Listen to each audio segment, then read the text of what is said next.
마가복음 1장 21절로 45절까지의 말씀 제가 먼저 봉독하도록 하겠습니다.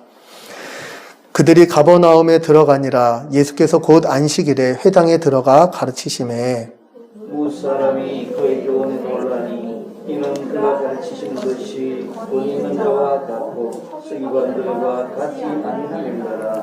마침 그들의 회당에 더러운 귀신 들린 사람이 있어 소리질러 이르되 나사렛 예수여 우리가 당신과 무슨 상관이 있나이까. 우리를 멸하러 왔나이까. 남같이 누구를 아노니 하나님의 거룩한 자니이다.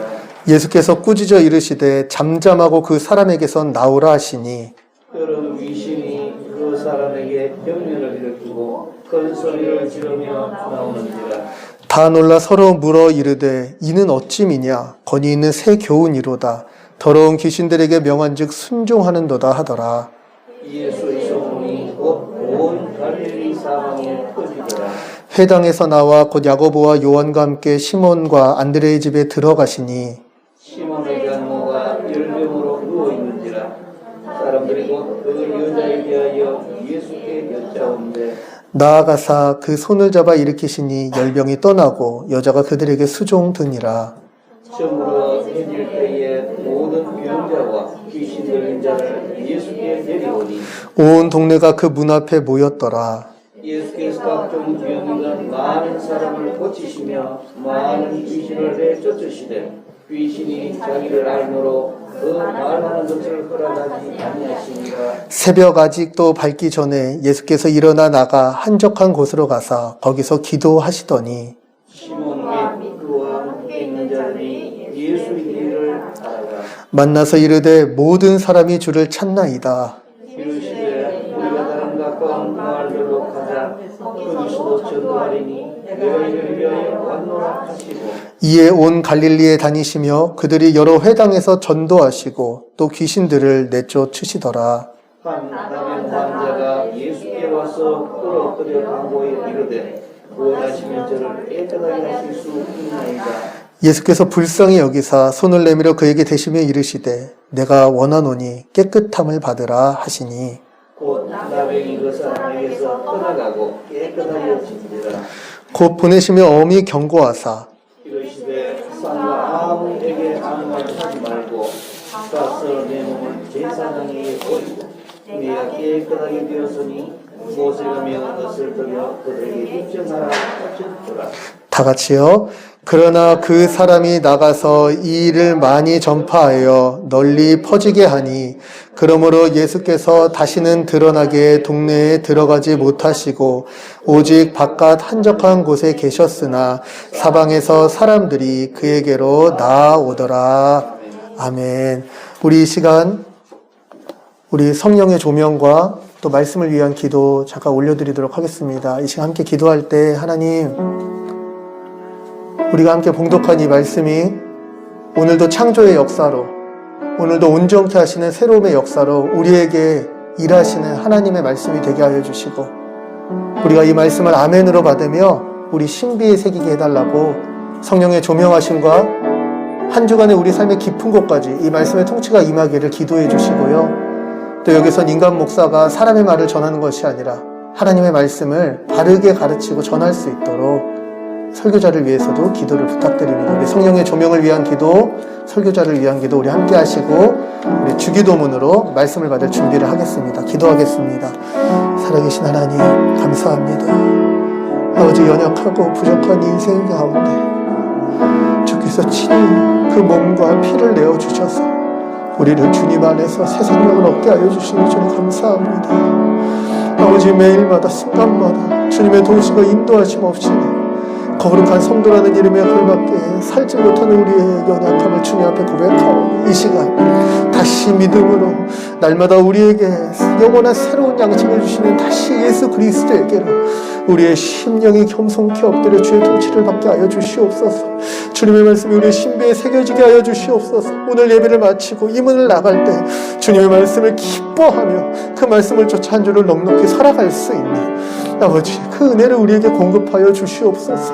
주님, 하늘의 문을 여시고 하늘의 만나를 우리에게 부으사 아버지, 영의 양식으로 주님의 말씀으로 주의 음성으로 우리의 삶이 채워지게 하여 주시고 이 시간 주님을 쫓아 살아가는 우리의 모든 날들이 주님의 통치를 따라 복되고 거룩하며 주 안에서 온전하고 주 안에서 참 온유한 우리의 복됨을 누릴 수 있도록 주님 우리를 다스려 주시옵소서. 말씀으로 우리를 어루만지시고 말씀으로 우리에게 역사하여 주시옵소서. 주님 감사합니다.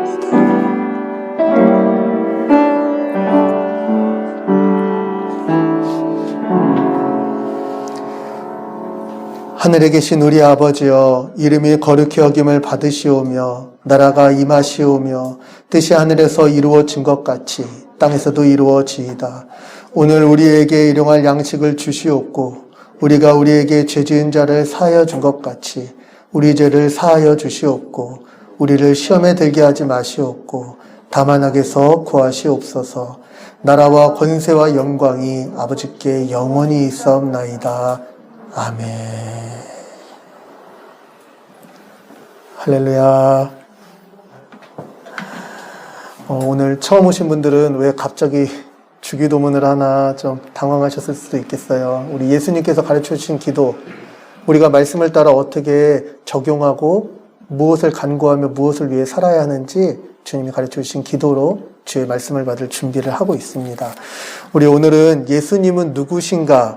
라는 말씀 제목으로 함께 오늘 우리가 봉독한 말씀 마가복음 1장 21절로 45절까지의 말씀을 나누려고 합니다. 특별히 우리 새 사람 교회는요 12월 19일 첫 예배가 시작되던 때부터 도대체 신자가 어떤 자가 신자인가, 성도라는 것이 무엇인가, 이전 것은 지나갔으니 보라 새 것이 되었도다라고 성경이 외치는 새 사람이 도대체 누구인가 에 대해서 우리 1월까지 12월과 1월까지 성도의 거룩과 영광에 대해서 나누었고요. 우리의 존재는 주 안에서 새롭게 변화된 자죠.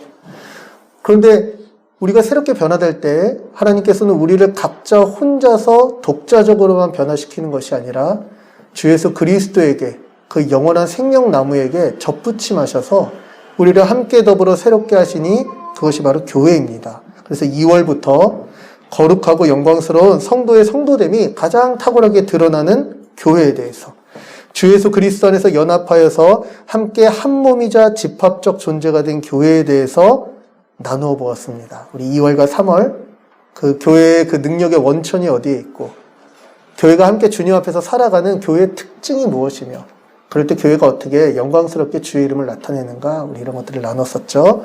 그리고 이제 4월 이제 셋째 주 부활주일에 우리 새사람교회 설립 예배를 함께 기쁨으로 준비하면서 우리 주 예수 그리스도에 대해서 우리 3주간 한번 살펴보고자 합니다. 오늘은 그 첫 번째 시간 마가복음 1장 예수님은 누구신가입니다. 먼저 우리 PPT 화면을 한번 보면은요, 우리 예수님은 어떤 분이시냐, 오늘 마가복음 1장을 보면은요, 의도적으로 마가복음 후반부에 예수님의 권위에 대해서 계속 이야기하고 있습니다. 많은 사람들이 예수님의 권위에 놀라고 있죠. 21절 가르치시는 것이 권위 있는 것 같다. 27절 권위 있는 새 교훈이다. 그리고 예수님께서 어디까지 예수님의 권위가 증거되는 거 하니 이 성경 가운데 나병 환자, 이스라엘 이 백성 가운데 진중에 거할 수 없고 진 밖에 철저하게 유기될 수밖에 없는 이 나병 환자까지도 예수님께서 깨끗이 나음을 입게 하심으로 이전과는 다른 새로운 권위의 새로운 시대가 임했구나라는 것을 이 성경을 기록한 마가는 의도적으로 이야기를 통해서 드러내고 있죠. 그래서 오늘 본문은 예수님께서는 권위 있는 왕이신데 그 백성이 누릴 그 나라를 회복하시는 왕이시구나, 이런 것들을 오늘 본문에서는 알 수 있겠어요. 그래서 우리가 21절부터 28절 먼저 예수님께서는 권위 있는 왕이신데 어떤 권위로 오신 왕인가, 바로 음부의 권세까지도 승복하는 하나님 나라의 권위 있는 왕이시다 라는 내용으로 먼저 한번 21절부터 28절까지 살펴보고자 합니다. 우리 21절부터 28절까지의 말씀은요, 21절과 22절에 예수님의 가르침으로 시작이 되어집니다. 근데 오늘 본문은요, 배경을 상세하게 알려주고 있어요. 그러니까 오늘 본문, 이 이야기체로 기록된 오늘의 본문 마가복음 1장은요, 말하자면 독자들로 하여금 영화를 보는 것 같은 어떤 상황 가운데 데리고 가는데, 친절하게 그 영화 감독이 그 화면을 쫙 잡아서 예수님이 가르쳐 주시는 모습을 비칠 때 안식일. 이렇게 밑에 배경이 나오는 거죠. 그러니까 이 안식일 날 예수님께서 회당에 들어가 가르치셨다는 의미에 대해서 우리가 한번 생각해 본다면 마가복음이 예수님의 사역을 예수님께서 시험 받으시고 제자들을 부르신 다음에 첫 사역을 기록하는 이 예수님의 첫 번째 클로즈업에 그 사역의 클로즈업에 왜 안식일 날 회당에서 가르치시는 것으로 예수님의 사역을 시작했을까? 왜 마가는 예수님을 소개할 때 이 장면으로 예수님을 처음 소개할까? 예수님의 사역을 우리가 한번 생각해 볼 필요가 있을 것 같아요. 오늘 본문은요, 특이하게도 21절 안식일 오전, 29전 회당에서의 안식일 모임이 마친 다음에 32절 안식일 밤이 되었을 때, 그리고 35절 안식일이 지나서 다음날 새벽이 되었을 때, 이렇게 하루 24시간을 밀착 취재하면서 예수님께서 가버나움에 거주하셨을 때, 그곳에 머무셨을 때 있었던 일을 보여주고 있습니다. 마치 인간극장 같은 거죠. 그런데 오늘 본문은 그 예수님이 누구이신지 알려주기 위해서 이 카메라를 사용하고 있는 것이죠. 그래서 예수님의 사역의 중요한 요소들을 다루고 있는데요. 먼저는 가르침이고요. 두 번째는 귀신을 축출하는 축기 사역이고요. 세 번째는 치유 사역, 병자를 치유하시는 사역이고, 네 번째는 다시 선포하심, 가르침이죠. 그러면서 그 종합적인 예수님의 이 사역에 대한 총론과도 같은 이야기 하나를 구성함으로써 아, 예수님이 이런 분이시구나 알려주고 있어요. 근데 제가 아까 얘기한 것처럼 그런데 왜 안식일에서 가르치시는 것으로 시작했을까 할 때 이 안식일의 의미를 우리가 생각해 볼 필요가 있어요. 안식일이 언제 정해졌나요? 안식일은 원래부터 있었던 날이었나요?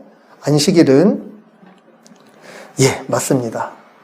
하나님께서 하나님 나라를 이루시기 위해서 한 사람, 아브라함의 후손들을 민족으로 이루시고 애굽에서 노예 생활, 종살이 했던 그 민족을 이끌어서 하나님의 약속하신 땅으로, 이 땅에 존재하는 모형적 하나님 나라로 인도하실 때 모세에게 법을 주시면서 나는 너희의 하나님이 되고 너희는 내 백성이 될 건데 그 증표를 삼자 하고 주신 게 안식일이었어요. 한번 본문 한번 볼까요? 우리 출애굽기 말씀입니다.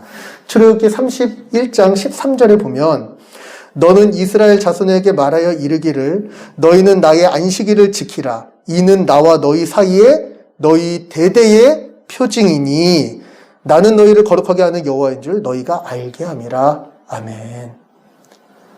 우리는 하나님의 백성이에요. 무엇으로 그걸 증거할래? 그때 하나님께서 표징을 주신 게 안식일이었어요. 모세와의 언약에서. 그럼 목사님 할례는 뭡니까? 할례는 창세기에 보니까 아브라함과 언약을 맺으신 다음에 아브라함 언약의 표징으로는 할례를 주세요. 그래서 아브라함의 모든 후손들이 할례를 받으면서 살다가 애굽에서 노예 생활하면서 할례도 있고 하나님도 있고 그냥 노예로서 살아가는 그때 하나님께서 모세를 통해서 백성을 다시 이끌어내시면서 그 백성에게 주신 표가 너희는 내 백성이야. 너희는 나의 거룩한 백성이자 나는 너희를 거룩하게 할 거야. 주셨던 표가 바로 안식일이라는 거예요. 그래서 이스라엘 백성들은 다시 할례와 안식일을 아주 소중하게 지키면서 살아왔던 거죠. 이것은 하나님에 의해서 구원을 받고 그리고 법을 주셨잖아요. 하나님의 다스림을 따르기로 한 하나님 언약 백성의 표징이었어요. 그래서 이 안식일을 지킨다는 것은 그들에게, 하나님의 백성들에겐 중요한 정체성이고 그리고 삶의 의미를 다시 새기는 삶의 현장이기도 했어요. 그 의미 있는 날 하루를 예수님의 첫 사역으로 기록하고 있는 거죠. 조명하고 있는 거죠. 그런데 그날 예수님의 사역의 시작은 회당에서 모여서 이스라엘 백성들이 하나님 앞에 안식일을 준수하던 그 방법과 예수님의 사역이 같이 오버랩되면서 드러나고 있는데요. 안식일날 이스라엘 백성들은 무엇을 했냐? 하나님의 정체성, 하나님의 백성의 정체성인 날이라면서요. 그러니까 안식일에 집에 누워서 가만히 쉬고만 있는 건 아니었어요. 우리가 하나님의 백성이니까 우리 다 같이 회당에 가자. 성전이 아니고 각 지역마다, 성전은 예루살렘 성전 하나잖아요. 그래서 각 지역마다 사람들이 모여서 서기관을 두고 하나님의 말씀을 우리에게도 가르쳐 주세요. 우리가 항상 성전까지 갈 수는 없잖아요. 그래서 회당으로 모였어요. 마치 교회와 같은 거죠. 모여서 무엇을 했냐면은 모세 오경의 율법을 가르치거나 내지는 하나님 나라가 반드시 이루어질 거라는 선지서들의 말씀들을 회당에서 가르치곤 했어요. 그런데 예수님께서 이 회당에 오셔서 언약 백성의 징표인이 안식일에 말씀이 육신이 되신 예수님께서 오셔서 하나님의 기록된 말씀을 풀어서 설명해 주시는 거예요. 그럼 한번 생각을 해보세요. 하나님께서 말씀으로 천지를 창조하실 때 함께 삼위일체 하나님으로 천지를 창조하신 예수님이세요. 성경에 기록된 모든 말씀이 곧 오실 메시아이신 예수님이시오, 또 영원하신 하나님의 통치를 이루실 하나님의 아들이신 예수님에 대해서 얘기하고 있어요. 근데 그분이 하나님이시자 말씀이 육신이 돼서 오신 분이시자 말씀이 이야기하는 총화이신 예수님이 오셔서 말씀에 대해서 알려주시니 사람들이 귀가 번쩍 뜨이고요. 사람들이 깨닫기 시작하는 거예요. 이야, 이 말씀이 이런 거였어? 우리가 평생 10수년 동안 이곳에 와서 회당에서 서기관들에게 그렇게 말씀을 많이 들었는데, 이야, 그들과 같지 않고 권위 있는 자와 같다.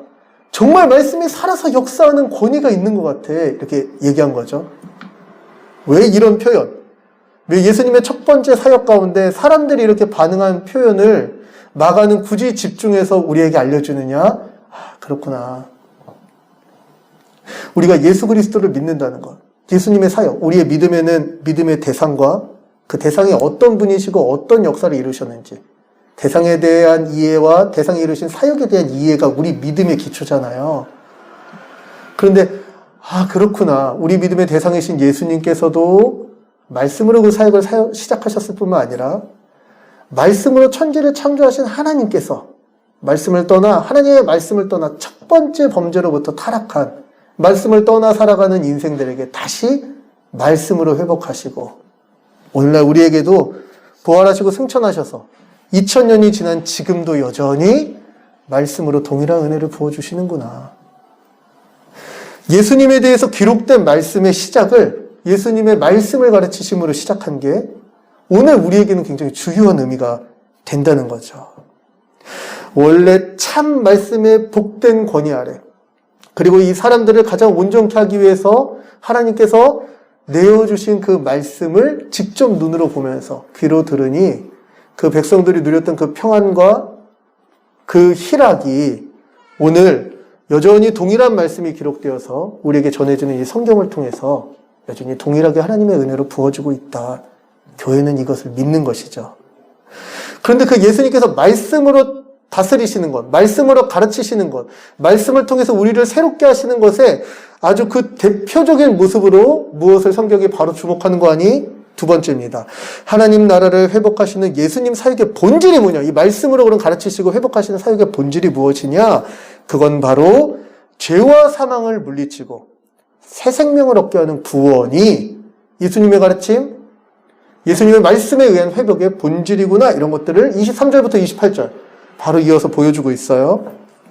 예수님께서 회당에서 권위 있는 가르침으로 말씀하실 때 이상한 사건이 벌어져요. 바로 더러운 귀신 들린 사람이 가만히 있으면 사람들이 몰랐을 거예요. 귀신 들렸는지. 근데 갑자기 소리를 지르면서 막 난동을 부리기 시작했어요. 아마 그 참 권위 있는 말씀, 창조주의 그 창조의 능력으로 역사하는 그 말씀 가운데 도저히 가만히 있을 수 없고 자신을 드러낼 수밖에 없었던 것 같아요. 그런데요, 특이하게도요, 그 귀신은요, 예수님에 대해서 정확한 지식을 가지고 있었습니다. 뭐라고 얘기하는 거 아니? 나는 당신이 누구인지 압니다. 이렇게 고백하고 있는 거예요. 당신은 바로 하나님의 거룩한 자이십니다. 이렇게 고백하고 있다는 거예요. 이게 마가복음 처음에 고백하고 완전히 일치하는데요. 하나님의 아들 예수 그리스도, 하나님이신 바로 그분. 그래서 이 땅에 무엇을 행하셔서 복음으로 우리가 그것을 부르는지 마가복음은 이 복음에 대해서, 예수 그리스도의 복음에 대해서 알려주고 싶은데 바로 그 예수님이 누구신지 이 귀신 들린 자가 정확히 얘기해주고 있는 거죠. 그런데요, 예수님에 대해서 이렇게 잘 알면 예수님 저를 구원해 주세요 이렇게 외쳐야지 정상이잖아요. 그런데 이 귀신 들린 자가 뭐라고 얘기하는지 그 반응이 특이해요. 우리가 당신과 무슨 상관이 있나이까? 우리를 멸하러 왔나이까? 이렇게 바로 외치고 있어요. 그러니까 이 지식을 가지고 예수님에 대해서 정확하게 아는 이 내용을 가지고 예수님을 영접하는 것이 아니라 오히려 예수님께 저항하며 예수님과의 단절을 원하고 있는 거죠. 근데 이런 태도가 바로 죄인의 특징인지 모르겠어요. 당신은 하나님이세요. 당신은 바로 그 창조주세요. 그런데 나랑 무슨 상관이 있나요? 나를 멸하러 왔나요? 나를 떠나주세요. 이렇게 얘기하는 이게 하나님이 계심을 알매도 불구하고 스스로 세상과 자신의 주가 돼서 마음대로 하고 싶은 죄인. 자기 욕심과 욕망을 따르고 싶지 하나님의 복된 통치를 받고 싶지 않아 하는 이 죄인의 근원적인 태도일지도 모르겠다. 하나님의 백성들은요, 이 정체성을 내보이는 언약의 표징의 날에 그 언약 자체이신 바로 하나님이신 예수 그리스도에게 저항하며 끝까지 하나님 나라의 백성이 아니라 자기 세계의 주인이기를 고집하는 이 죄인의 모습을 아는 자들이에요. 우리는 하나님의 백성입니다 이렇게 얘기할 때 우리는 뭘 아냐면 다 경험적으로 그렇지. 바로 어제까지도 어쩌면 오늘 이 자리에 나오기까지도 여전히 내 시간과 내 세상에 스스로 주인이 되어서 하나님이라 할지라도 내 욕심과 욕망을 위해서 이용하기에 조금도 두려움이 없었던 그런 모습, 그런 게 우리인데 왜 이런 우리를 하나님은 이렇게까지 선대하시면서 백성 삼아주시는 걸까?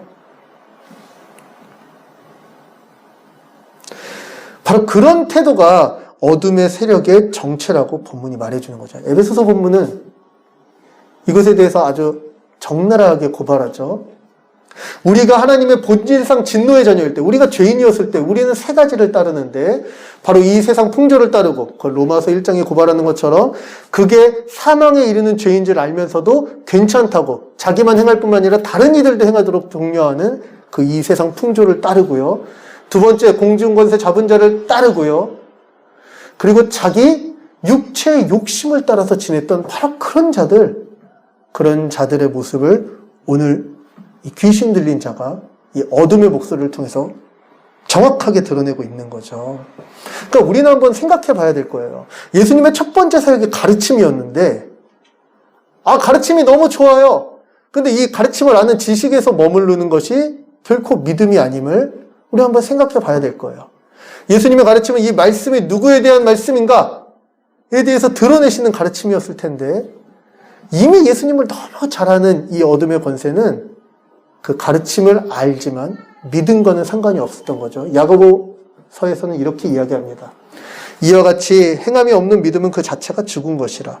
어떤 사람을 말하기를 너는 믿음이 있고 나는 행함이 있으니 행함이 없는 내 믿음을 내게 보이라. 나는 행함으로 내 믿음을 내게 보이리라 하리라. 하나님이 한 분이신 줄을 믿느냐? 잘하는도다. 귀신들도 믿고 떠느니라. 오늘 본문 같은 거죠. 허탄한 사람아, 행함 없는 믿음이 헛것인 줄 알고자 하느냐? 26절, 영혼 없는 몸이 죽은 것 같이 행함이 없는 믿음은 죽은 것이니라. 아멘. 우리는 매주 모여서 함께 예배를 드립니다. 그리고 예수님이 누구이신지 알아가요. 그리고 이 예배를 마치고 문 밖에 나갈 때 그렇지, 주님이 우리의 주인이세요. 정말 주님께서 우리의 모든 삶을 다스리시는 우리의 주관자세요. 고백하고 나아가지만 정말 그것을 믿고 우리의 삶을 의지해서 순종하며 살아가고 있는지 한번 이 아침에 우리 믿음의 태도와 우리 믿음의 현장을 돌아볼 필요가 있는 것 같습니다. 하나님의 말씀의 통치를 받으며 우리가 아는 모든 지식으로 그 말씀을 따르는 삶, 그 말씀 안에 거하며 그 말씀 안에 거함을 감사하며 말씀이신 예수님께 영광을 돌리는 삶, 그게 바로 천국을 소유한 백성의 삶이라는 것입니다. 결정적인 사건은요, 이건 아니에요. 이렇게 소리를 지르고 난리를 치며 저항하는 귀신을 예수님이 단 한마디의 말씀으로 쫓아내신 것이 오늘 본문의 결정적인 사건입니다. 예수님을 명확하게 아는 그 지식으로 예수님의 가르침에 방해될 정도로 소리를 지르고 난동을 부렸던 그 어둠까지도요, 하늘과 땅과 천하 만물을 말씀으로 창조하신 창조주 삼위일체 하나님이시오, 그 하나님을 떠나서 지금 어둠을 쫓으며 살아가는 영원히 죽을 수밖에 없는 본질상 진노의 자녀들을 구원하시기 위해 죄인의 땅에 죄악에 빠진 인간의 육체로 오신 구원자 우리 주 예수 그리스도께서는 그 말씀의 권위와 권능으로 어둠을 몰아내고 계신 것입니다. 오늘 이 자리에 모여서 예배하는 우리 모두는요, 이 은혜 가운데 참여한 자들이에요. 어둠도 복종할 수밖에 없는 그 권세, 그 권위, 그 말씀으로 지금도 우리에게 역사하고 계심을 믿으시기 바랍니다. 우리가 말씀을 읽었잖아요. 뭐 이런 얘기가 있네. 이렇게 아는 말씀을 그냥 읽는 게 아니라 빛이 있으라면 빛이 있었던, 말씀하시니 그대로 되었던 그 말씀의 능력이 여전히 역사하여서 우리의 죽은 심령을 다시 살리며 주 예수 그리스도 안에서 믿음으로 능히 살아가게 하는 모든 은혜를 공급해 주시는 줄 성도는 믿는 것입니다. 오늘 우리의 믿음이 부족합니까? 예수 그리스도에 대해서 알지만 어느덧 우리의 삶의 태도가 주님을 떠나서 내가 스스로 주인 되고 싶다 하는 마음이 요동치고 있습니까? 그때 바로 우리 주 예수 그리스도에게 달려가 그 말씀 앞에 무릎을 꿇고 주님의 통치를 구해야 될 때입니다. 목사인 저도요, 살면서 수도 없이 내 뜻대로, 내 감정대로 막 내 멋대로 하고 싶을 때가 얼마나 많은지 몰라요. 근데 성도는 아는 거예요. 바로 그때가 어둠을 몰아내시는 예수 그리스도, 단 한마디의 말씀으로 그 어떤 어둠과 그 어떤 사망의 권세도 제압하시는 예수 그리스도의 통치가 필요한 때임을 신자는 아는 것입니다. 다시 믿음의 주여 온전케 하시는 이이신 예수 그리스도께서 우리의 주님이 되시도록 주님의 말씀을 붙잡고 주님을 알고 주님께 의탁하며 순종하기를 소원해 봅니다.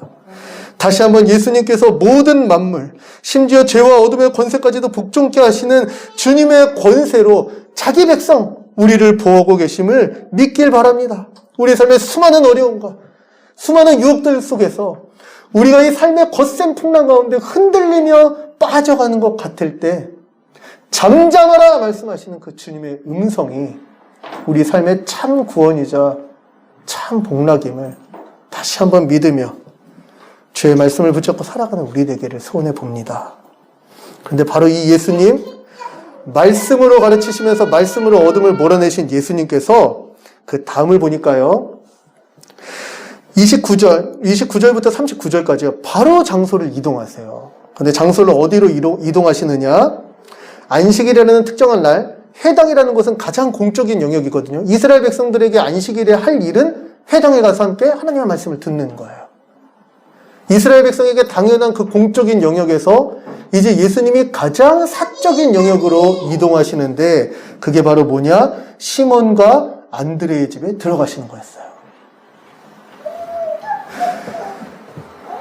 우리의 삶에는요, 이 공적인 영역, 사람들에게 보여지는 영역, 우리가 종교 생활이나 신앙 생활을 하면서 모두에게 표방되어지는 내가 드러나는 영역에서는 굉장히 주님 오늘도 말씀해 주세요.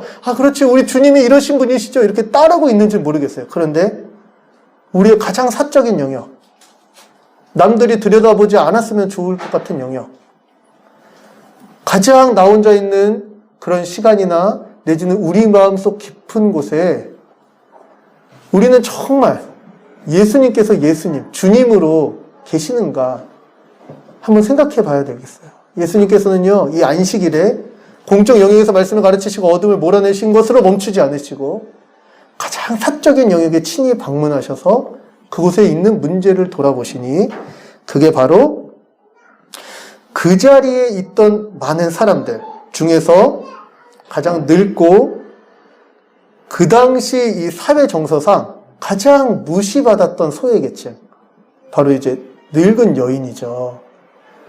정치에 참정권도 주지 않았던 이 남녀의 이 귀함의 차별이 너무 확실했던 그때, 그리고 수많은 전쟁으로 도시국가들이 정복과 정복을 통해서 국가를 넓혀갔던, 그래서 힘의 논리가 너무나도 크게 작용했던 바로 그때 늙은 여인의 가치에 대해서 예수님께서는요, 친히 찾아가셔서 아픈 것을 보시고 나아가 그 손을 잡아 일으키셔서 온전케 하시는 분이심을 우리가 기억할 필요가 있는 것 같아요. 저도요, 가끔은 두려움이 있어요. 하나님이 어떤 분이신지 알면 알수록 제 안의 추악함과 제 안의 연약함을 주님 앞에 드러내기가 두려운 거예요. 그런 하나님 앞에, 그 은혜 앞에. 그런데 우리는 기억해야 될 거예요. 그 전능과 권능으로 가득하신 하나님께서 바로 그 우리의 연약함, 바로 그 우리의 병들어 있음 가운데 친히 오셔서 손을 잡아 일으키시기를 원하시는 우리의 참 치료자이시자 우리의 참 온전케 하시는 분이심을 우리는 다시 믿음으로 고백하며 주님께 나아가야 될 것입니다. 많은 사람들이 이야기합니다. 하나님, 이번 주에는요, 이걸 잘했고요, 저걸 잘했고요, 이렇게도 헌신했고요, 저렇게도 헌신했고요.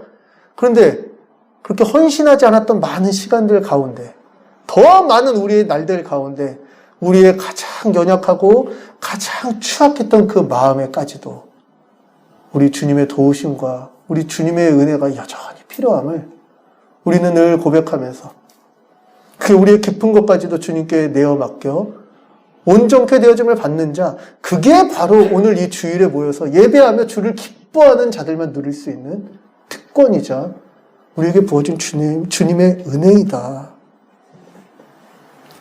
아무도 없을 때 우리는 어떤 사람입니까?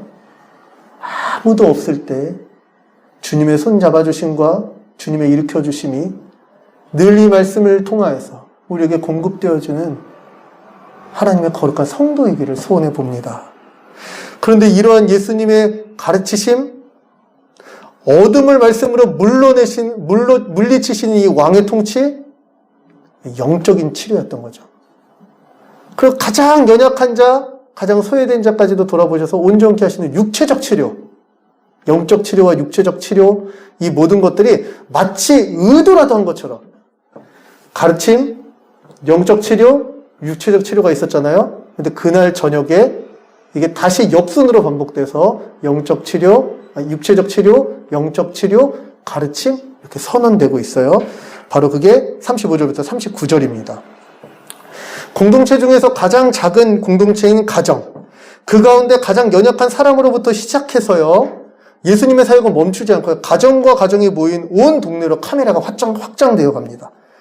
그리고요, 곧 그 뒤 39절을 넘어가면서요, 예수님의 사역은 이제 그 마을에서도 멈추지 않고 점점 더 35절부터 39절까지죠. 계속 전진해 가서 이제 마을과 마을들을 넘어서기까지 확산되어져 갑니다. 이 사역을 어떻게 요약하고 있느냐?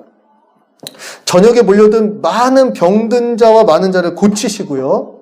육적 치료죠. 그 다음에 두 번째 귀신을 내어 쫓으시고요. 영적 치료죠. 이제 34절이죠. 그런 다음에 35절부터 보니까요. 37절, 38절. 사람들이요, 이렇게 육적 치료와 영적 치료를 이루시는 예수님께 열광하기 시작해요. 예수님, 지금 기도하고 있을 때가 아니에요. 사람들이 다 주님을 찾고 있잖아요. 얘기하는 제자들에게 예수님께서 말씀하시고, 다른 마을로 가자. 거기서 전도하리니 내가 이를 위하여 왔노라 말씀하시잖아요.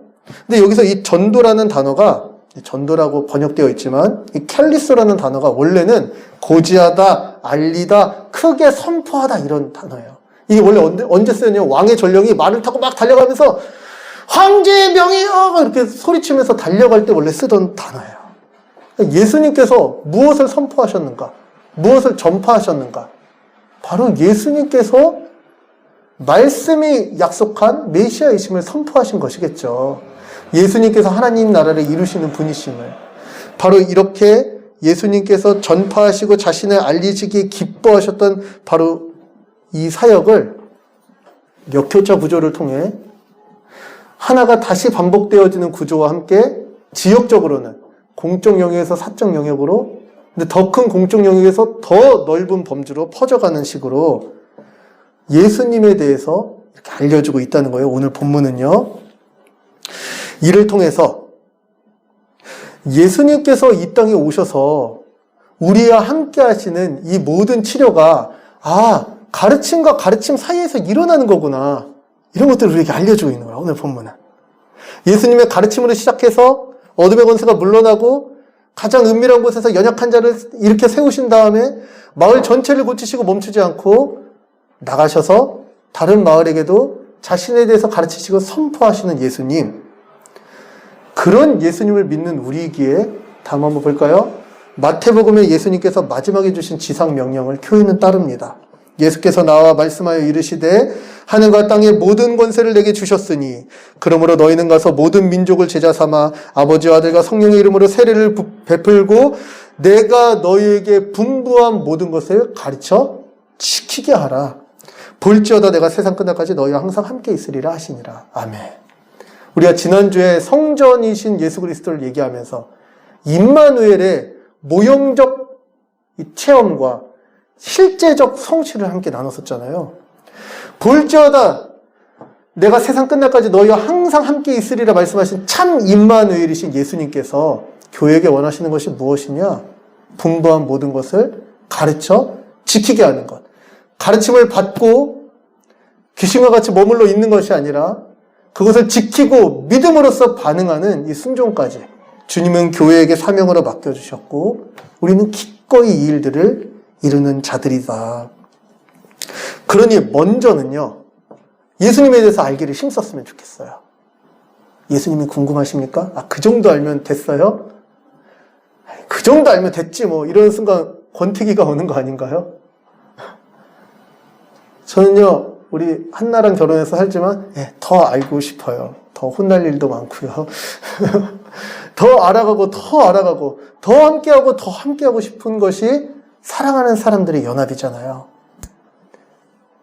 날마다 예수님에 대한 이 궁금함, 예수님에 대한 갈증이 우리 안에서 늘 솟았으면 좋겠어요. 그런데 그 갈증이 솟자마자 말씀을 통해서 그 배에서 영원토록 끊이지 않는 생수로, 영원토록 솟아나는 생수로 우리를 해갈하시는 그 주님의 충만이 또한 우리의 삶에 매일같이 임했으면 좋겠습니다. 오늘 마가복음 말씀이 이야기하는 것처럼 예수님께서 머무시는 곳이 가장 은밀한 곳에서부터 우리의 공적 영역과 그것을 넘어선 더 큰 범주와 마을과 마을들까지도 우리의 삶을 통해 흘러넘쳐서 주님이 계속 주님 되실 뿐만 아니라 주님을 아는 자들과 함께 이 주님의 복된 통치의 구체적인 현장을 이뤄가는 그런 운동성이 우리 안에 있기를 또한 소원해 봅니다. 그런데요, 오늘 본문은 이것으로 마치는 건 아니에요. 마지막이 있는데요. 그게 1번과 2번을 종합한 거예요. 그 종합을 어떻게 하고 있냐면 바로 나병 환자를 만나시고요. 나병 환자를 깨끗게 하시는 사건으로 오늘 말씀을 전체 종합하고 있습니다. 근데 나병 환자는 어떤 자냐? 나병 환자는 하나님께서 모세의 율법을 주실 때부터 이스라엘 백성이지만 누구든지 나병에 걸리면 그 진중 안에 거할 수가 없어요. 진중 안에 거할 수 없다는 것은 그들이 머물러 있는 그 장소 자체에 허용되지 않는 자라는 거예요. 나중에 도시국가가 된 다음에 이스라엘 백성들은요, 나병 환자를 어떻게 다뤘냐면 성문 밖으로 쫓아냈어요.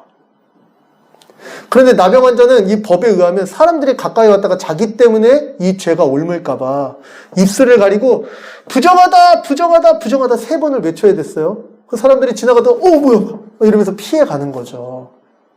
진중에 거할 수도 없으니까 누가 먹을 것을 갖다 줍니까? 아무도 갖다 줄 수 없죠. 나병 환자는 어떻게 사는 거냐면 그 도시에서 저녁마다 버리는 쓰레기 더미에서 자기가 먹을 것을 찾아서 살아가는 아주 비참한 삶이었어요. 하나님의 백성이라는 사람들이 저기에 모여서 다 같이 화목하게 지낼 때 우리 하나님의 거룩을 이뤄가자 이렇게 얘기할 때 그 백성이었지만 그곳에서 쫓겨나 가장 비참하게 있던 자가 나병 환자고 그래서 나병 환자는 하나님의 저주라고 이스라엘 백성들은 굳게 믿고 있었어요. 그런데 예수님께서 그 나병 환자를 만나시잖아요. 이런 건 예수님께서 도심에서만 활동하신 게 아니라 저 도시 밖에 정말 나병 환자가 있을 것 같은 바로 그곳. 그래서 사람들은 안 지나가는 그곳. 예수님께서 기꺼이 다니신 것이죠. 영적으로 가장 더러운 존재인 귀신을 예수님께서 말씀으로 제압하고 쫓으셨다면 오늘 육적으로 가장 더러워진 존재.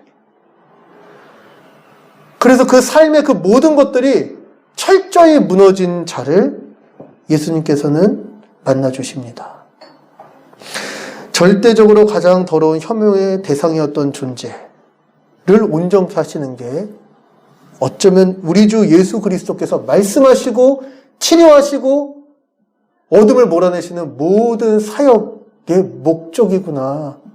우리는 알 수 있는 거예요. 그 나병 환자가 하나님 앞에 바로 우리잖아요. 하나님의 말씀으로 창조하신 이 모든 세계에서 스스로 하나님을 떠나 철저하게 하나님으로부터 유기되어서 이 세상의 쓰레기와 같은 아주 조악한 기쁨들을 즐겨가면서 그것으로 간신히 만족하면서 혹여나 하나님의 날이 우리에게 임하면 어떡하지? 이런 거 다 두고 가면 어떡하지? 혹시 나를 벌하시면 어떡하지?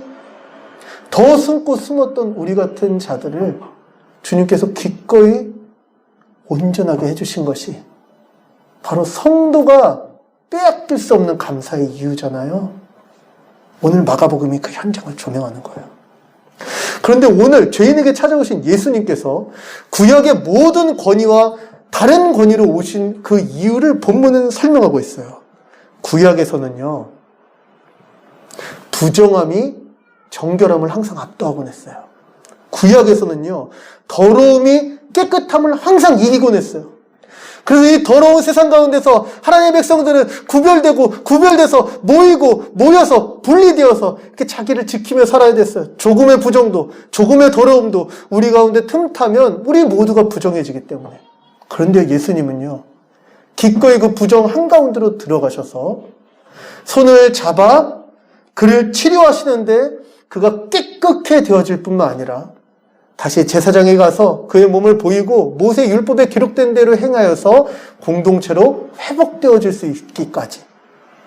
예수님이 가지고 오신 이 권위는요, 어떤 부정도, 어떤 더러움도, 어떠한 잘못된 것, 죄악과 사망의 권세라도 결코 이길 수 없는, 음부의 권세가 이길 수 없는 압도적인 정결함의 능력이자 온전함의 능력인 줄 믿으시기 바랍니다. 사실 오늘 우리가 이야기했던 그 모든 이야기의 종합이 바로 이것이에요. 그럼 주님, 이런 것까지도 해결할 수 있습니까? 그럼 바로 그것을 해결하기 위해 내가 왔다. 마치 대답해 주시는 것처럼 오늘 이 이야기는 참 새로운 권위이자 온전케 하시는 능력으로 오신 예수님에 대해서 말해주고 있어요. 오늘 우리가 함께 나눈 이야기를 한번 정리해 보고자 합니다. 예수님은요, 하나님 나라를 상실한 죄인들에게 찾아오셔서 그들을 불쌍히 여기시며 자기의 몸을 찢고 자기의 피를 뿌려 그들을 회복하시기까지 권위 있는 하나님 나라의 참 왕이십니다. 그 회복의 시작은 가르침이라고 했죠. 구약부터 약속되었던 하나님의 이 백성에 대한 회복의 약속이 어떻게 예수 그리스도 안에서 성취되었는가를 늘 배우고 가슴에 새기며 그 회복된 현장이 오늘 호흡하는 우리의 이 순간이구나를 믿음으로 감사하며 살아가는 게 신자의 일상이다. 그러니 우리는 이 가르침을 떠나 살 수 없고 우리의 믿음이 흔들릴 때마다 다시 우리 믿음의 내용을 붙잡아야 될 것이다. 그런데 그 예수님의 회복의 본질은요, 어둠과 사망을 물리치고 새 생명을 얻게 하는 구원이었어요. 그러니 예수님께서 말씀하시면, 예수님께서 임마누엘 하시면 그 어떤 어둠이라도, 그 어떤 거대한 죄악이라도 예수 그리스도 안에서 다시 해결되어지고 온전케 되어지는 것, 신자는 그걸 믿고요. 그 능력이 이미 우리 안에 머물러 있기에 다시는 죄와 타협하지 아니하고 늘 주님의 거룩함을 쫓아 살아가는 것이 바로 우리다. 그런데 예수님의 그 회복의 역사는 공적 영역과 사적 영역의 모든 일상에서 일어납니다. 주일에 예배 시간에만 예수님의 통치가 있고 내일 저녁 8시 남편과 싸울 바로 그 시간에 설거지하다가 열받는 그 시간에는 예수님이 안 계신 게 아니라는 거죠. 모든 영역에 예수님은 함께 하시며 우리를 여전히 온전케 하시는 분이십니다. 그리고 그 회복의 결과는 깨끗게 되어서 다시 공동체로 회복되어지는 것, 그래서 함께 하나님의 영광을 위해서 살아가는 삶일 것입니다. 그런데 오늘 말씀을 마치는 건데요, 이 모든 것을 이루신 예수님이 경계하신 딱 한 가지가 있어요. 경계하신 한 가지. 그게 뭐냐면 이 모든 권능과 권세로 구원을 이루신 예수님께서 엄히 경고하셨던 것, 그게 하나가 뭐냐면 은혜의 대상이신 예수님에 대해서 자기 멋대로 오해하는 거였어요. 오늘 본문에 보면은요, 예수님께서 잠잠케 하라 이렇게 말씀하시는 것, 말하지 않게 하는 것, 이런 장면들이 많이 나요. 특히 귀신을 쫓을 때마다 말씀하시죠. 25절 꾸짖어 이르되 잠잠하고, 34절 귀신이 자기를 알므로 그 말하는 것을 허락치 아니하고요. 그리고 마지막 43절 엄히 경고하사 44절 삼가 이르시되 삼가 아무에게도 아무 말도 하지 말고. 왜 이렇게 말씀하시는 걸까요? 예수님은요, 신앙생활하면서 그저 문제가 해결돼서 예수님 내 문제 해결됐어요 이렇게 열광적으로 주님을 쫓는 것을 결코 기뻐하지 않으신다는 거예요.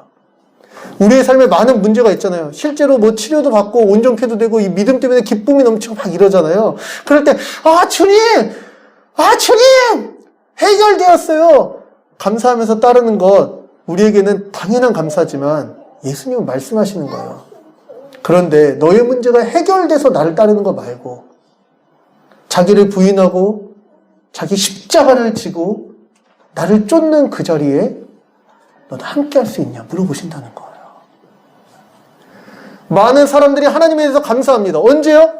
뭔가 우리에게 좋은 일이 일어났을 때, 뭔가 문제가 해결됐을 때, 그럴 때만 하나님이 살아계시다고 생각해요. 그런데 예수님께서는 그런 오해, 그저 여전히 우리의 삶의 주인이 내가 돼서 예수님을 램프에 지닌 척 문질러서 문제 있으니까 빨리 해결해 주시죠, 이런 태도를 예수님은 경계하고 계시다는 거예요. 우리에게 예수님은 누구십니까? 우리를 가장 온전케 하시는 가르침으로 지금도 임마누엘로 함께 하시는 예수님은 도대체 누구십니까? 왜 우리는 예수님을 주님이라고 고백하고 있습니까? 나의 삶에 더 안전적인 어떤 무엇을 보장받기 위해서 그런 것입니까? 아니면 정말 그분이 참 하나님이시기에 우리의 그 어떤 것까지도 다 그 앞에 내어놓고 그분을 주님으로 섬기고 있는 것인지 우리는 생각해 봐야 될 것입니다. 예수님을 아십니까? 예수님이 누구이신지 더욱 알기를 원하십니까? 많은 사람들이 예수님이 이루신 기적의 현장을 보고 열광할 때 예수님은 차분한 목소리로 우리에게 물어보실 것입니다. 너희는 나를 누구라 하느냐? 주 예수 그리스도로부터 죄와 사망에서 건진받은 우리, 주 예수 그리스도로부터 삶의 모든 영역과 모든 시간에 복된 통치를 받고 있는 우리, 주 예수 그리스도로부터 다시 회복된 한몸 공동체를 누리는 우리, 바로 새사람 교회가 호흡하는 모든 순간 예수님의 이 질문, 너희는 나를 누구라 하느냐, 이 대답에, 이 질문에 이렇게 대답하기를 소원합니다. 주는 그리스도시요 살아계신 하나님의 아들이십니다. 주님은 우리의 구원자시요 지금도 우리를 다스리시는 살아계신 하나님, 우리 주님이십니다. 같이 이 시간 기도했으면 좋겠는데요. 오늘 말씀을 생각하면서 우리 찬양 같이 한 곡 하면서 찬양 가사를 생각하면서 함께 고백하는 시간 가졌으면 좋겠는데요.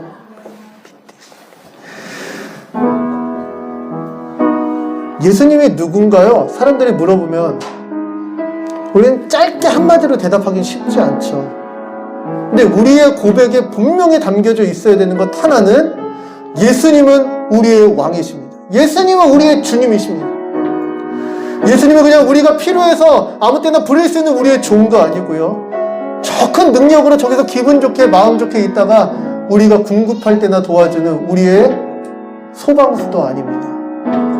우리의 삶의 가장 사적인 영역까지도 친히 자리하셔서 하나님과 함께 할 수 없었던 우리를 다시 하나님과 화목케 하시는 바로 우리의 구세주, 우리의 왕, 우리의 전부요, 우리의 영원한 생명이신 예수 그리스도. 그분을 위해서 살아가는 삶, 그분께 감사하며 감격하며 그 말씀을 쫓는 삶, 이것이 우리의 기쁨이자 영원한 행복임을 고백하길 원합니다. 빛 되신 주, 우리 주님 앞에 고백하겠습니다.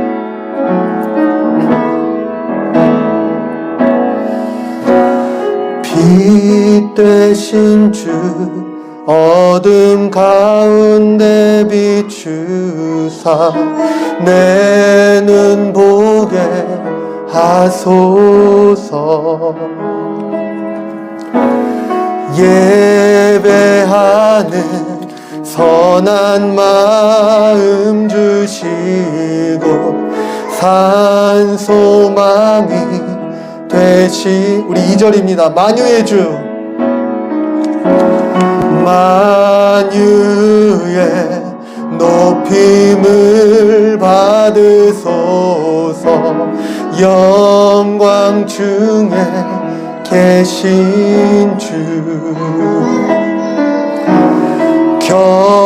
겸손하게 이 땅에 임하신 주 높여 찬양하리라. 나 주를 경배하리. 엎드려 절하며 고백해준 나의 하나님, 오 사랑스런 주님, 존귀한 예수님, 아름답고 놀라우신 주. 우리 시간 기도하길 원합니다. 하나님, 우리 주 예수 그리스도께서 우리에게 늘 주님으로 자정하시도록 우리의 가장 공적인 영역과 가장 사적인 영역 그 모든 곳에 말씀으로 어둠을 몰아내시는 그 온전케 하시는 능력으로 다시 우리를 주의 거룩한 백성 삼으시는 그 은혜를 쫓아 살게 하여 달라고, 이번 한 주가 그 주님과 동행하는 한 주가 되게 하여 달라고, 그 말씀을 통하여서 그 가르침을 쫓는 삶이 되게 해달라고 오늘 받은 은혜들을 놓고 우리 함께 기도하도록 하겠습니다. 기도하겠습니다. 살아계신 하나님 감사합니다.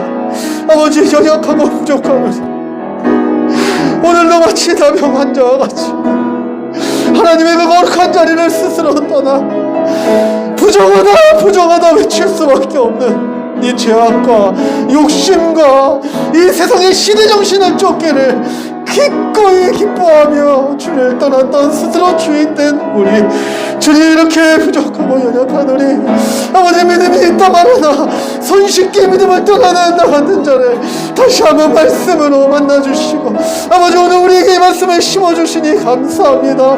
예수님은 누구이십니까? 우리가 믿음의 주로 고백하는 예수님은 우리에게 어떤 분이십니까?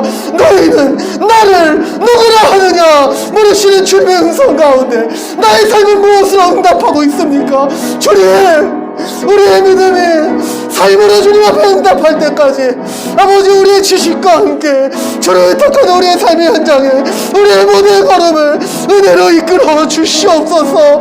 하나님, 우리의 연약하고 쉽게 지치며 주님을 쉽게 잃어버리는 아버지, 우리의 추악한 삶 가운데 다시 한번 믿음의 주의 온전케 하시는 이이신 주의 통치와 주의 임재와 주님의 함께 하심과 임마누엘의 은혜로 아버지, 오늘도 주님께서 가르쳐 아버지의 풍부한 모든 것을 지키게 하는 이 삶, 아버지, 오늘도 주님 앞에 다시 무릎을 꿇고 주님만이 우리의 주님이시라고 고백하는 삶, 우리의 모든 부분까지도 아버지, 우리의 가장 추악한 그 장소와 우리의 가장 은밀한 우리의 마음까지도 주님 앞에서 다시 한번 그 통치를 받아들이는 복된 삶이 아버지, 오늘로부터 이 한 주의 삶 가운데 아버지, 우리의 평생 가운데 이루어질 수 있도록 주님, 주의 은혜가 필요하오니 주의 은혜를 우리에게 놓지 않고 공급하여 주시옵소서. 우리의 믿음이 흔들릴 때마다 스스로 주인 되고자 하는 욕심이 우리를 이끌 때마다 다시 한번 주님을 주님으로 고백하며 주는 그리스도시요 살아계신 하나님의 아들이라고 고백하며 주께 달려가는 믿음의 현장이 매일마다 호흡마다 우리 가운데 이루어질 수 있도록 주님, 우리 안에 역사하여 주시옵소서. 우리를 새롭게 하여 주시옵소서. 우리를 온전히 주의 것 삼아 주시옵소서. 주여, 우리 이 시간 우리 마지막으로 찬양하면서 이 찬양의 고백을 주님 앞에 기도로 올려드리길 원합니다. 그리하면 우리의 삶에 주께서 주신 것들을 다시 주님께 올려드리는 헌금으로 함께 하도록 하겠습니다. 나 주를 경배하리 경배하리 엎드려 절하며 고백해 주 나의 하나님 오 사랑스런 주님 존귀한 예수님 아름답고 놀라우신 주를 경배해 주를 경배하리 엎드려 절하며 고백해 주 나의 하나님 오 사랑스런 주님 존귀한 예수님 아름답고 놀라우신 주 우리 이 시간 헌금을 위해서 기도하는 시간 갖도록 하겠습니다.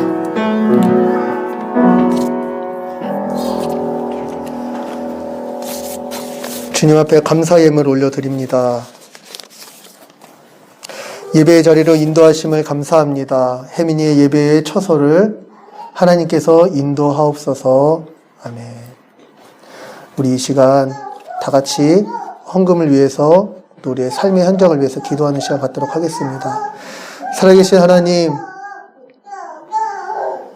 오늘 말씀을 통해서 예수님은 누구이신가 다시 생각해 봅니다. 1세기 예수님께서 이 땅에 오셔서 사역하시던 바로 그 시기에 예수님의 기적의 손길과 예수님의 능력의 현장만을 기뻐하고 그것에만 환호하며 예수님을 쫓았던 많은 무리들 가운데 주님께서 냉랭하게 돌아보시면서 나를 쫓기 위해선 자기를 부인하고 자기 십자가를 지고 나를 쫓아야 된다고 말씀하셨던 그 주님이 우리에겐 어떤 분이신지 다시 한번 우리에게 물어봅니다. 주님만이 우리의 모든 상황과 문제의 구원자가 되어 주시옵소서. 주님만이 우리가 믿고 날마다 예배하며 우리의 삶의 목적과 이유를 두고 살아갈 우리의 주님이 되어 주시옵소서. 이 땅을 살아가며 이 시대와 많은 사람들이 이야기하는 그런 이 땅의 거짓들 가운데 우리의 마음이 흔들릴 때마다 주님, 다시 한번 우리의 영혼을, 우리의 육체를, 우리의 공적인 삶을, 우리의 사적인 삶을 다시 한번 어루만져 주시고 우리를 참 온전케 하시는 주, 우리 믿음의 대상이자 오늘도 우리와 함께 하시며 우리를 통치하시는 주님으로 우리 삶의 모든 호흡마다 좌정하여 주시옵소서. 주님이 고백으로 주님 앞에 우리의 피와 땀과 눈물이 담겨져 있는 예물을 올려드립니다. 주님께서 벗은 몸으로 태어난 우리에게 이 모든 것을 주셨으니 아버지, 우리가 살아가는 이 짧은 인생 가운데 우리 손에 쥐어진 것들을 주를 위해 사용하는 데 아깝지 아니하도록 우리에게 주님을 주님으로 모시는 마음을 늘 허락하여 주시옵소서. 주님, 더불어 여전히 연약한 우리의 삶의 현장을 위해서도 기도합니다. 아버지, 철저하게 소외되어 있었던 나병 환자와 같이 혹시 우리 가운데 외로움과 단절 가운데 신음하는 지체 있습니까? 주님, 친히 찾아가셔서 그 손을 만지시면서 깨끗하게 되었다고 선포하여 주신 예수 그리스도의 그 능력으로 우리의 무너진 관계와 우리의 무너진 삶의 모든 현장 가운데 함께하여 주시고, 주님, 다시 한번 우리에게 영원한 생명을 허락하신 예수 그리스도를 바라보는 믿음을 허락하여 주셔서 우리의 삶의 현장 상황의 문제인 것이 아니라 바로 믿음의 문제였음을 깨달으며 주를 의지하여서 담력을 얻을 수 있도록, 주를 의지하여서 주께서 주신 새 생명을 누릴 수 있도록 주님, 우리의 삶의 모든 자리에 함께하여 주시옵소서. 주님, 혹시 우리 가운데 미래의 불확실성 때문에 두려워하며 염려하는 자 있습니까? 우리 주님께서 말씀하신 것처럼 우리의 삶이 주의 손에 있사오니 주님, 이것을 믿고 의지하며 우리에게 아들의 생명까지 아낌없이 내어주신 우리 주요, 우리의 아버지 하나님을 의지하여서 날마다 염려 없이 기뻐하며 살아갈 수 있는 믿음의 담력도 우리에게 허락하여 주시옵소서. 우리의 삶이 주의 손에 있사오니 이 한 주를 주를 의지하여서 기쁨과 감사와 복락으로 살게 하실 우리 주님을 의지하며 예수님의 이름으로 기도합니다. 아멘. 이제는 우리 주 예수 그리스도의 은혜와 아버지 하나님의 다함 없으신 사랑하심과 성령님의 우리의 가장 깊은 것까지도 다시 주의 통치를 받는 자리로 변화시키시는 교통하심이 오늘 예수님은 누구신가? 나는 예수님을 어떤 분으로 믿고 따르고 있는가? 이 본질적인 질문 앞에 말씀을 의지하여 서서는 우리 세 사람의 가족들 머리 위에 이 한 주간 살아갈 모든 삶의 현장과 우리 호흡의 모든 그 시간 위에 이제로부터 영원토록 함께 있을지어다. 아멘.